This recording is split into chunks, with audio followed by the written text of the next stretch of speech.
உலக தமிழர்களுக்கு வணக்கம். நான் உங்கள் வெங்கிரத்னம். இன்னைக்கு கரூர் விவகாரம் பத்தி நிறைய அப்டேட் அப்படிங்கிறது வந்திருக்கு. நம்ம அதை இன்னைக்கு பேசிடுவோம் அப்படின்னு நினைச்சிட்டு முடிவு பண்ணா, அதை விட முக்கியமான ஒரு அப்டேட்டு நான் வீடியோ எடுக்க உட்கார்ந்த பிறகு வருது. என்ன அப்படின்னு பார்த்தா, இது ரொம்ப கொடுமை. இது சமூக நீதி ஆட்சி அப்படின்னு சொன்னா இனிமே வேற மாதிரிதான் பேசி ஆகணும், வேற வழி இல்லை. நம்ம பொது வெளியில அப்படி பேசக்கூடாதுங்கிறதுக்காக நம்மளால முடிஞ்ச வரைக்கும் பேசிட்டு போக வேண்டியதான். இந்த கரூர் விவரத்தை பத்தி நம்ம பேசுவோம். அதுக்கு முன்னாடி ஆம்ஸ்ட்ராங் அவர்களோட கொலை வழக்குல முக்கியமான குற்றவாளிகள் 12 பேருக்கு இன்னைக்கு நீதிமன்றம் ஜாமீன் அப்படிங்கிறத கொடுத்திருக்கு. இதுதான் சமூக நீதி ஆட்சி. ஒரு பட்டியல் சமூகத்திற்கான தலைவர், என்ன சொல்ல போனா பட்டியல் சமூக மக்கள் நல்லா இருக்கணும், பட்டியல் சமூக மக்கள் மத்த மக்களோட சேர்ந்து வாழணும், ஜாதிகள் தமிழ் ஜாதிகள் எல்லாமே இணையணும், பட்டியல் சமூகம் முன்னுக்கு வரணும், படிச்சு மேல வாங்கடா அப்படின்னு சொல்லிட்டு அவர்களை நல்வழிப்படுத்தின ஒரு தலைவர் ஆம்ஸ்ட்ராங். அவரை கொடூரமா கொலை செஞ்சாங்க. சிசிடிவி ஆதாரம் இருக்கு, எல்லா கன்றாவி கருமாந்திரமும் இருக்கு. 1.5 வருஷம் ஆயிடுச்சு கொலை நடந்து. விசாரிச்சுக்கிட்டே இருந்தாங்க. இதுல ஒன்னும் செல்ஃப் எடுக்கல அப்படின்னு சொல்லிட்டு அவரோட மனைவி திருமதி பொற்கொடி ஆம்ஸ்ட்ராங் அவர்கள் உச்ச நீதிமன்றம் வரைக்கும் போய் வழக்கு அப்படிங்கிறது உச்ச நீதிமன்றத்தால சிபிஐக்கு மாத்தப்பட்டுருச்சு. ஆனாலும் இந்த திராவிட மாடல் அரசு இவங்கதான் சமூக நீதி, எனக்கு கோபம் வருது. இந்த வழக்கு விவகாரத்துல உச்ச நீதிமன்றத்துல அப்பீலுக்கு போயிருக்காங்க, நாங்க சிபிஐக்கு ஒப்படைக்க மாட்டோம் அப்படின்னு சொல்லிட்டு. கேட்டோம்னு வச்சுங்களேன், வாய் கூசாம சொல்றாங்க, மாநில உரிமை, தமிழக போலீஸ் மீது நம்பிக்கை இல்லையா, மாநில உரிமையில தலையிடுறதா இருக்காதா அப்படின்னு. நீங்க வழக்க ஒழுங்கா விசாரிக்கல அப்படின்னு சொல்லிட்டு தானே இந்த வழக்கு சிபிஐக்கே கொடுக்கப்பட்டிருக்கு. சம்பந்தமே இல்லாம வழக்குல உயிரோட பிடிச்சவனை கொண்டு போய் என்கவுண்டர் போட்டு வச்சுட்டு அவன் ஆயுதத்தை எடுத்து வெட்ட வந்தான் கிட்ட வந்தான் அப்படின்னு சொல்லி இப்படி நடந்தா இங்க உண்மையா நடக்காது. இதுல ஆளும் தரப்பினரே சம்பந்தப்பட்டிருக்காங்க அப்படின்னு பல சந்தேகங்கள் முன்வைக்கப்பட்டுதான் ஆம்ஸ்ட்ராங் அவர்களோட மனைவி சிபிஐக்கு போனாங்க. நீதிமன்றம் சிபிஐக்கு கொடுத்துருச்சு. விட்டுட்டு போக வேண்டியதானே, எதுக்கு மேல்முறையீடு போய் திரும்ப மேல்முறையீடு போய், சரி மேல்முறையீடு போயிருங்க, அது பெண்டிங்ல கிடக்கு, சிபிஐ கிட்ட ஆவணங்களை ஒப்படைக்கணுமா இல்லையா? தமிழ்நாடு காவல்துறை இது வரைக்கும் ஆவணங்களை ஒப்படைக்கல. அப்ப சிபிஐ கிட்ட ஆவணங்கள் ஒப்படைக்கப்படாததால சிபிஐ இன்னும் முறைப்படி விசாரணை அப்படிங்கறத தொடங்கல. அதோட விளைவு இன்னைக்கு 12 பேருக்கு ஜாமீன் கிடைச்சிருக்கு. இந்த 12 பேரும் ஜாமீன்ல போகணும் அப்படின்னு சொல்லிட்டு தான் இந்த வழக்கு சிபிஐ கிட்ட ஒப்படைக்காம மேல்முறையீடு போயிட்டு ஆவணங்கள் எல்லாம் பெட்டிங் போட்டு வச்சிருக்காங்களா? அப்போ ஒரு தலித் சமூகத்தை சேர்ந்த ஒரு முக்கியமான தலைவரோட படுகொலையில நியாயம் கிடைக்கணும் அப்படின்னு தமிழ்நாடு அரசு நினைக்கல. ரொம்ப பட்டவர்த்தனமா இதுல தெரியுது இல்ல. பெருசா இதுல தமிழக அரசு சார்பா வழக்கறிஞர்கள் வாதாடி இவங்களுக்கு ஒன்னும் ஜாமீனை தடை செஞ்ச மாதிரி தெரியல. ஆம்ஸ்ட்ராங் தரப்பு அவங்க மனைவி தரப்பு வழக்கறிஞர்கள், கட்சி சார்பா ஒரு அந்த கிழிஞ்சு போன டப்பா ஒண்ணு இருக்கு ஆனந்தன், அது இதுங்க எல்லாம் சரியான வாதம் அப்படிங்கறதுல முன்வைக்கல. இன்னைக்கு 12 பேருக்கு ஜாமீன் அப்படிங்கிறது கிடைச்சிருச்சு. 14 பேர் ஜாமீனுக்காக விண்ணப்பிச்சிருக்காங்க. இதுல முக்கிய குற்றவாளி அப்படின்னு சந்தேகிக்கப்படக்கூடிய அஸ்வத்தாமனுக்கும் சேர்த்து இன்னைக்கு பெயில் கிடைச்சிருக்கு. அஸ்வத்தாமன், அஞ்சலை உள்ளிட்டோருக்கு பெயில் அப்படிங்கிறது கிடைச்சிருக்கு. இதுதான் ரொம்ப முக்கியமா பார்க்க போனோம். ஏன்னா ஆம்ஸ்ட்ராங்கோட படுகொலையில அன்றைக்கு அரசால சொல்லப்பட்டது பிரபல ரவுடி ஆற்காடு சுரேஷோட கொலைக்கு பழி வாங்கறதுக்காக தான் இந்த கொலை நடந்துச்சு, அதனாலதான் இந்த கொலை நடந்துச்சு. ஆற்காடு சுரேஷோட தம்பி பொன்னைபாலு, ஆற்காடு சுரேஷோட மனைவி அஞ்சலை, இவங்க எல்லாம் சேர்ந்து போட்ட ஸ்கெட்சி அப்படின்லாம் ரொம்ப பரபரப்பா பேசினாங்கல்ல. இன்னைக்கு அந்த அஞ்சலையே ஜாமீன்ல வெளியே போயிடுச்ச.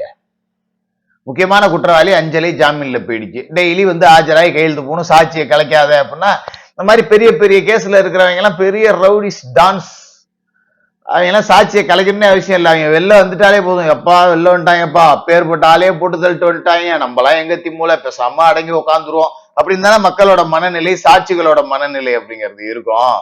அது கூட இல்லாம இவர்களுக்கு ஜாமீன் வழங்க விட்டுருச்சு நம்ம திராவிட மாடல் அரசு.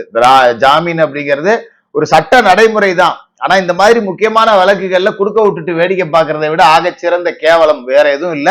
இல்ல நாங்க சமூக நீதி ஆட்சி அப்படின்னு சொல்லிட்டு இதை செய்யறதுதான் ஆக சிறந்த கேவலம். இந்த வழக்கு சிபிஐ கிட்ட போயிருந்ததுன்னா, சிபிஐ அதிகாரிகள் டாக்குமெண்ட்டை கையில எடுத்திருந்தாங்க அப்படின்னா, சிபிஐ இதை இப்ப பெயில் கொடுக்க கூடாது, நாங்க இன்னும் விசாரணை பண்ணணும், எங்களோட கஸ்டடிக்கு எடுத்து குற்றவாளிகளை விசாரிக்கணும் அப்படின்னு சொல்லிட்டு அவங்க இப்ப அப்செக்ட் பண்ணிருப்பாங்க, பெயில் கிடைச்சிருக்காது.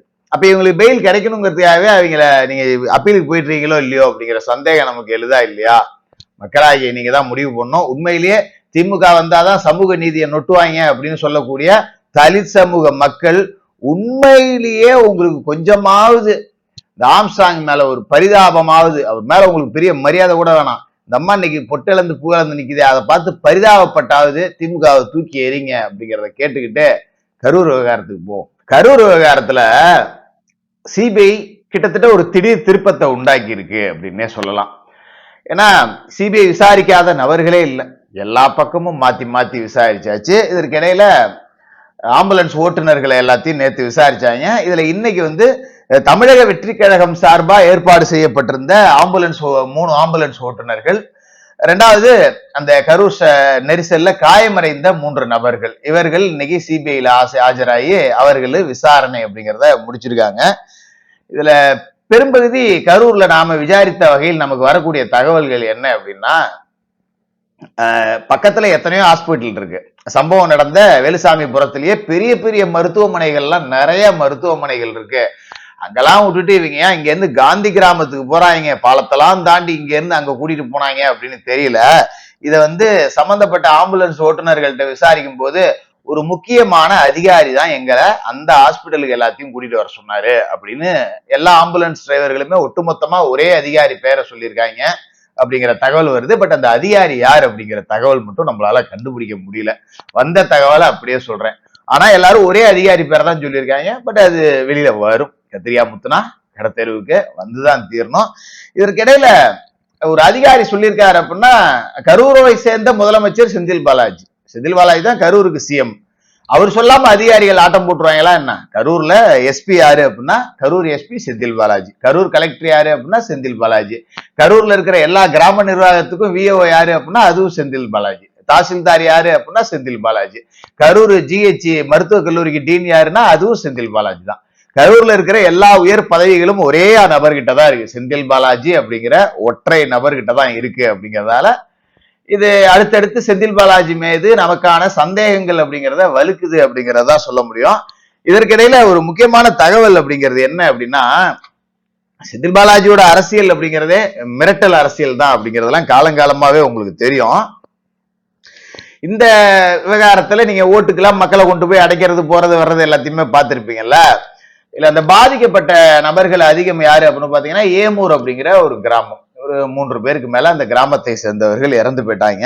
இந்த கிராமத்துல 20 வருடமா பஞ்சாயத்து தலைவரா இருக்கக்கூடியவர் யார் அப்படின்னு கேட்டீங்கன்னா அதிமுகவை சேர்ந்த விசிகே பாலகிருஷ்ணன்.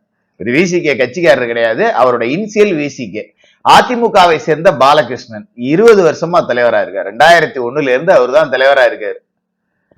இவ்வளவு காலம் தலைவரா இருந்தும் இன்னைக்கும் மக்கள் செல்வாக்கு இருக்கு. அந்த ஏமூர் கிராம பஞ்சாயத்து முழுக்க அண்டர் சிசிடிவி கண்ட்ரோல்ல கொண்டு வந்திருக்காரு. ஏமூர் உள்ள பண்ணி நுழையணும்னா எந்த தெருக்குள்ள போனாலும் சர்வேலன்ஸ்ல தான் இருப்பேன் நீ சிசிடிவில. அந்த அளவுக்கு கிராமத்துக்கான பாதுகாப்பு, குடிநீர் வசதி, சாலை வசதி, ட்ரைனேஜ் வசதி, மின்விளக்கு வசதி எல்லாத்தையுமே செஞ்சு ஒரு சிறந்த பஞ்சாயத்து தலைவர் அப்படின்னு சொல்லிட்டு என்னதான் கரூர் என் கோட்டைன்னு திமுக கொக்கரிச்சுக்கிட்டு இருந்தாலும் கூட இந்த பஞ்சாயத்தோட தலைவரா இந்த பாலகிருஷ்ணன் அப்படிங்கிறவர் தான் இருக்காரு. இதே பஞ்சாயத்துல சட்டமன்ற தேர்தல்கள், நாடாளுமன்ற தேர்தல்கள் எல்லாம் அதிமுக பின்னடைவை சந்திச்சிருக்கு. ஆனா பஞ்சாயத்து தலைவர் தேர்தல் அப்படின்னு வரும்போது விசிகே பாலகிருஷ்ணன் என்கின்ற அதிமுக நபர் தான் ஜெயிச்சிட்டு இருக்காரு. அப்படி ஒரு நல்ல பேர் எடுத்து வச்சிருக்கக்கூடிய நபர். இந்த நபரை திமுகவில் சேர சொல்லி கடும் அழுத்தம், மிரட்டெல்லாம் கொடுக்கப்பட்டிருக்கு. அவரு என்னோட ரத்தம் அதிமுக, நான் ஒன்னும் விலைக்கு போறவங்கலாம் கிடையாது, வேற ஆளை பார்த்துக்க முடியவே முடியாது அப்படின்னு இருக்காரு. இவருக்கு போட்ட கண்டிஷன் என்ன தெரியுங்களா? ஏமூர் பஞ்சாயத்தை மாநகராட்சி உள்ள சேர்த்துருவோம், கரூர் மாநகராட்சி உள்ள. நீ ஒழுங்கா டிஎம்கேல சேர்ந்தீங்கன்னா பஞ்சாயத்தாவே இருக்கும், தனியா ஃபண்ட் வந்துகிட்டே இருக்கும். இல்லைன்னா மாநகராட்சி உள்ள சேர்த்துருவோம் பாத்துக்க அப்படின்னு மிரட்டியிருக்காங்க. முடியாது, நீ வேணா சேர்த்துட்டு போன்ட்டாரு. இப்ப ஏமூர் பஞ்சாயத்து இவர் கட்சி மாறாததால சேர்க்கப்பட்டு முடிச்சு மாநகராட்சிக்குள்ள. இதே ஆத்தூர்ங்கிற பஞ்சாயத்து கரூர் நகராட்சிக்கு பக்கத்திலே இருக்கு. அந்த பஞ்சாயத்து தலைவர் திமுகவில் சேர்ந்துட்டாரு அப்படிங்கிறதால அதை சேர்க்கல. இந்த மாதிரியான மிரட்டல் அரசியல் செய்யக்கூடியவர்கள் எந்த எல்லைக்குமே போவார்கள். ஒரு மாநகராட்சி எல்லையவே தான் நினைச்ச இடத்துல விரிவுபடுத்தக்கூடிய அளவுக்கு செந்தில் பாலாஜிக்கு பலம் இருக்கு அப்படின்னா இதெல்லாம் ஒரு சப்ப மேட்ரு அப்படிங்கிற மாதிரி தான் தெரியுது. பாப்போம், சிபிஐயும் இதை விடுற மாதிரி தெரியல. அந்த முக்கிய அதிகாரி யார், அந்த அதிகாரிக்கு உத்தரவிட்ட அந்த சார் யார், எல்லாமே வெளியே வரும். நான் அடிக்கடி சொல்லிக்கிட்டே இருக்கேன். கத்திரிக்காய் முத்துனா கடத்தெருவுக்கு வந்துதான் தீரும். கரூர் விவகாரமும் வரும், கிட்னி வழக்கும் வரும், டாஸ்மார்க் வழக்கும் வரும், ஆம்ஸ்ட்ராங் வழக்கும் வரும். அதை தொடர்ந்து எல்லா வழக்கிலையும் கண்டிப்பா உண்மை அப்படிங்கிறதுக்கு ஒரு முகம்தான். ஒரு காற்றுள்ள பந்த தண்ணியில அமுக்க அமுக்க அது எவ்வளவு வேகமா அமுக்குறீங்களோ அவ்வளவு வேகமா வெளியே வரும். கண்டிப்பா உண்மை வெளியே வரும். இது எல்லாம் சேர்ந்து திமுகவை முடிக்கும் அப்படின்னு நான் ஆழமா நம்புறேன். ஏன்னா உண்மையை நம்புறேன். தொடர்ந்து பேசுவோம்.